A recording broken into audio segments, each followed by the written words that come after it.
నమస్తే, welcome to HM24. నవత విజయ్ కుమార్ పోతిరెడ్డిపల్లి గ్రామ BRS అభ్యర్థి మాట్లాడారు. గ్రామ ప్రజలు మీ అమూల్యమైన ఓటు మరియు మీ యొక్క ఆశీస్సులతో గ్రామ అభివృద్ధి చేస్తానన్నారు. గుండె నిండా దుఃఖమున్నా నీ కన్నుల జారలేదు అన్నా గుంపు గట్టి అందరికీ నమస్కారము. నా పేరు చౌడగారి నవిత. పోతిరెడ్డిపల్లి గ్రామానికి సర్పంచ్గా నిలబడడం జరిగింది. మీ అమూల్యమైన ఓటును ఉంగరం గుర్తుకు వేసి నన్ను గెలిపించగలరని నా యొక్క మనవి. అందరికీ నమస్కారము. మరి మాకు సర్పంచ్ అభ్యర్థిగా పోటీ చేయడానికి మా వెనుక ఉన్నటువంటి శ్రావంతి అరవింద్ రెడ్డి గారు మాకు సర్పంచ్ అభ్యర్థిగా మమ్మల్ని బలపరచడం జరిగింది. అలాగే మా గ్రామంలో ఉన్నటువంటి గ్రామస్తులు, యువత, మన గ్రామ పెద్దలు, మరి వార్డు మెంబర్లు అందరూ కూడా మాకు బలపరిచి మా యొక్క విజయానికి వారు ఎన్నో రకాలుగా శ్రమించడం జరుగుతుంది. అలాగే మరి ఇప్పటి వరకు పెద్దల ఆశీస్సులతోని మరి నేను కూడా గత కొన్ని సంవత్సరాల నుండి పార్టీలో క్రియాశీలకమైనటువంటి ఒక సేవకునిగా పనిచేసి వచ్చినాను. నా కష్టాన్ని గుర్తించి నాకు ఇంతకు ముందే ఒక పార్టీ ప్రెసిడెంట్గా ఒక పోస్టును కూడా నాకు ఇవ్వడం జరిగింది. అలాగే నాపైన నమ్మకం మరింత పెరిగి నాపైన నమ్మకంతో మరోసారి బీఆర్ఎస్ పార్టీ నుండి సర్పంచ్ అభ్యర్థిగా నా యొక్క భార్యను వాళ్ళు బలపరచడంతో పాటు నా పైన ఇంకా మరింత బాధ్యత పెరిగింది. కాబట్టి మాకు ఈ సందర్భంలో మరి చౌడగారి నవిత గారికి మరి ఉంగరం గుర్తుకు ఓటేసి మమ్మల్ని దీవించవలసిందిగా మిమ్మల్ని అందరినీ కోరుతున్నాను. నమస్కారం మేడం. నమస్తే. మీ పేరు? శ్రావంతి అరవింద్ రెడ్డి. ఇక్కడ అభ్యర్థిని మీరు బలపరుస్తున్నారు? అవునండి. మీ పొజిషన్? నా పొజిషన్ ప్రస్తుతం PSCS చైర్పర్సన్గా ఉన్నాను. సో ఇక నిల్చోబెట్టిన అభ్యర్థికి చెప్తారా? అభ్యర్థి పేరు నవిత విజయ్ కుమార్. తను వచ్చేసి మంచి ఎడ్యుకేటెడ్, యాక్టివ్గా ఉంటారు. ఇంకోటి గ్రామంలో ఎప్పటికీ కూడా అందుబాటులో ఉంటాడు విజయ్ కుమార్ అనే వ్యక్తి. అందుకనే విజయ్ కుమార్ని ఎన్నుకోవడం జరిగింది. మేము సర్పంచ్గా బలపరచడం జరిగింది. విజయ్ కుమార్ అనే వ్యక్తి ఎల్లప్పుడూ కార్యకర్తలకు అందుబాటులో ఉంటాడు, సేవలు అందిస్తాడు. కాబట్టి ఈ అమ్మాయి కూడా యాక్టివ్గా ఉంటుంది. ప్లస్ ఇంకోటి విజయ్ కుమార్ మదర్ కూడా తను ఏజ్డ్ అయినప్పటికీ కూడా తను యాక్టివ్గా ఉండి అందరినీ ఒక ఐక్యమత్యంగా ఉంచడానికి ప్రయత్నం చేస్తుంది. అందుకని ఈ వీళ్ళని మేము బలపరచడం జరిగింది. సో నేను ఏమంటున్నానంటే ఇక్కడ మీ అభ్యర్థి గెలిస్తే ఎలాంటి అభివృద్ధి కార్యక్రమాలు మీరు చేయబోతున్నారు? అభివృద్ధి కార్యక్రమాలు అంటే ఇప్పటి వరకు మా బీఆర్ఎస్ పార్టీ నుంచి ఏవైతే అభివృద్ధి జరిగిందో అక్కడి వరకే అభివృద్ధి ఆగిపోయింది. మా జిల్లా మంత్రివర్యులు, మా నియోజకవర్గ ఎమ్మెల్యే మాణిక్రావు గారు ఇద్దరు కూడా చాలా అభివృద్ధి కార్యక్రమాలు చేశారు గత 10 ఏళ్లలో. ఆ అభివృద్ధి కార్యక్రమాల వరకు ఇప్పటి వరకు ఆగిపోయినవి. ఇప్పుడు ప్రతి గ్రామంలో చూసుకుంటే కూడా ఏ గ్రామంకి వెళ్ళినా కూడా కనీసం ట్రాక్టర్లు కూడా కదలని స్థితిలో ఉన్నాయి. ఎక్కడ చెత్త అక్కడనే వేయడము, ఎవరైనా మాలాంటి వాళ్ళు సహాయం చేసి, ఇప్పుడు నర్సింహులు అని మాజీ సర్పంచ్ గారు, ఆయన కూడా చాలా సహాయపడతాడు గ్రామానికి. ఈ రోజు ఆయన లేడు. ఇట్లా మేము వచ్చినప్పుడు మాత్రమే ఏమైనా డీజిల్కు పైసలు ఇచ్చో, లేకపోతే సెక్రటరీల జేబుల నుంచో, మాలాంటి వాళ్ళ పర్సుల నుంచో ఇలా కొంతమంది ఇస్తేనే ట్రాక్టర్లు నడుస్తున్నాయి. అంటే గతంలో మరి బీఆర్ఎస్ ప్రభుత్వం ఉన్నప్పుడు ఇలాంటి పరిస్థితి మనకు రాలేదు. ఎప్పటికప్పుడు కూడా గ్రామంలో అభివృద్ధి అనేది జరిగింది. ఇంకోటి ఏంటంటే మేమందరం కూడా గ్రామాన్ని కానీ ప్రతి గ్రామంలో ఉన్న అంటే నా వరకు నేను చూసుకుంటే నేను మండలికి కూడా ఒకప్పుడు జడ్పీటీసీగా పనిచేసినాను. అలా ప్రతి మండలంలో కూడా మేము అందరం సహకరించి అంటే ఏ రాత్రి అనకుండా పగలనకుండా కార్యకర్తకు అందుబాటులో ఉంటాం. అదొకటి మాకు ప్లస్ పాయింట్. నేను ఏమంటున్నానంటే ఇక్కడ కాంగ్రెస్ పార్టీ కూడా ప్రచారం చేస్తుంది. సో ఈ 2 సంవత్సరాల నుంచి కాంగ్రెస్ పార్టీ అధికారంలో ఉంది. మళ్ళీ అభివృద్ధి కార్యక్రమాలు ఏం జరగలేదంటారా? ఏం జరగలేదండి. అభివృద్ధి కార్యక్రమాలు ఏం జరిగినాయి చెప్పండి. రేవంత్ రెడ్డి గారు ఏమి ఇచ్చారు? 6 గ్యారెంటీలు ఇచ్చారు. 6 గ్యారెంటీలలో ఒక్కటి ఏది? ఫ్రీ బస్ ఒకటి. మీరు ఏ మహిళను వల్కరించినా కూడా ఫ్రీ బస్ అనేది మాకొద్దు అనేదే చెప్తున్నారు. ఇప్పుడు ప్రస్తుతం ఫ్రీ బస్ ఇచ్చి ఏం లాభం, మాకు ఏం అవసరం లేదు.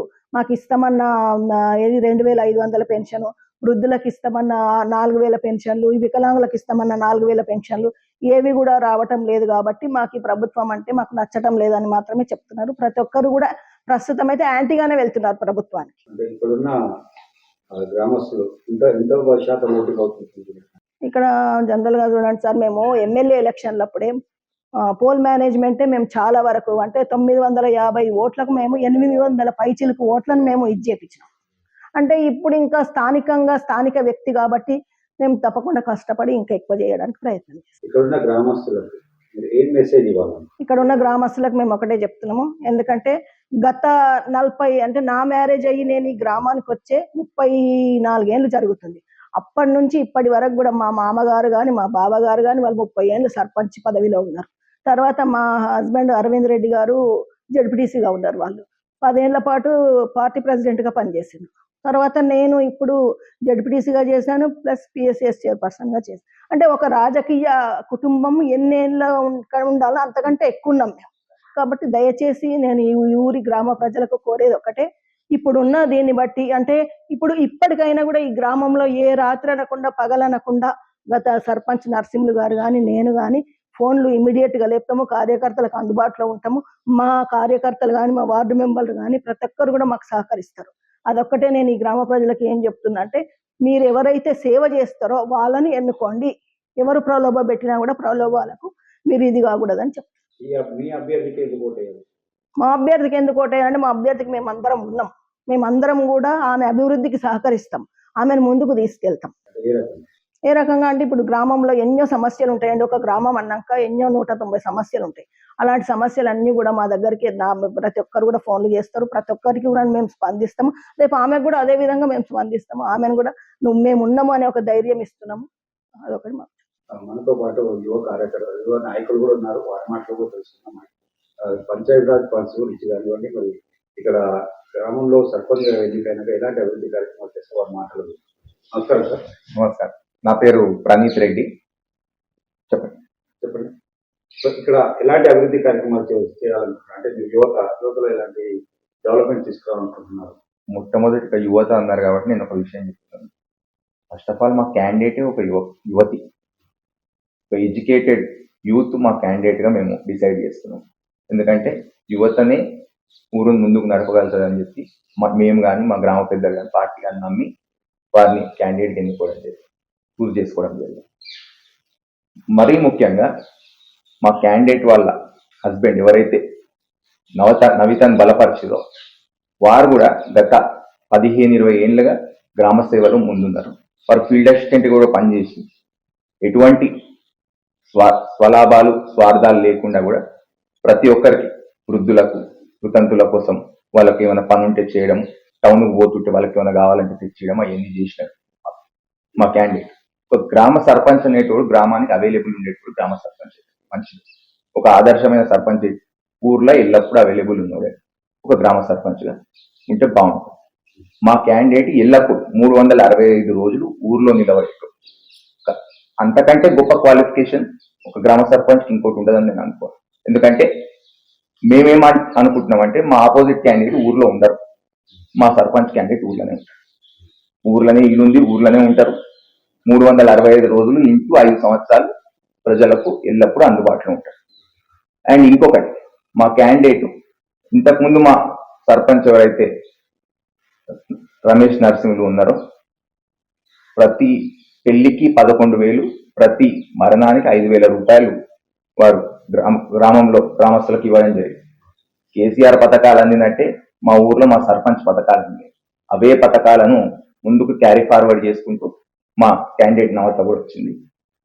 ఖచ్చితంగా ఒక మంచికి చెడుకు కొంచెం డబ్బు అవసరం అనేది ఉంటుంది పేద ప్రజలకు, అవి వీళ్ళు అందియానికి ముందుకు వచ్చినాయి. మేజర్గా గ్రామంలో ఎలాంటి ప్రాబ్లమ్స్? మేజర్గా మా గ్రామంలో ప్రస్తుతానికి ఎటువంటి ప్రాబ్లం లేదు. ఎందుకంటే గత 10 ఏళ్ళగా మేమే చేసుకుంటూ వచ్చినాం. 10 ఏళ్ళగా కాదు, గత 20 ఏళ్ళగా మేమే చేసుకుంటూ వచ్చినాం. మా ఊర్లో ప్రతి గల్లీకి రోడ్డు ఉంది. కొత్త కొందరు ఇల్లులు కట్టుకున్నారు, కొంచెం ఊరవతలకు పోయి అక్కడ లేవు. ఇంకా అభివృద్ధిని ముందుకు తీసుకుపోయే పనులు చేస్తాం. ఆల్రెడీ అభివృద్ధిలో ఉంది ఊరు. ఆ అభివృద్ధి కంటిన్యూ కావాలంటే మేము బలపరిచిన వ్యక్తి సర్పంచ్గా ఎన్నికైతే బాగుంటుందని అనుకో.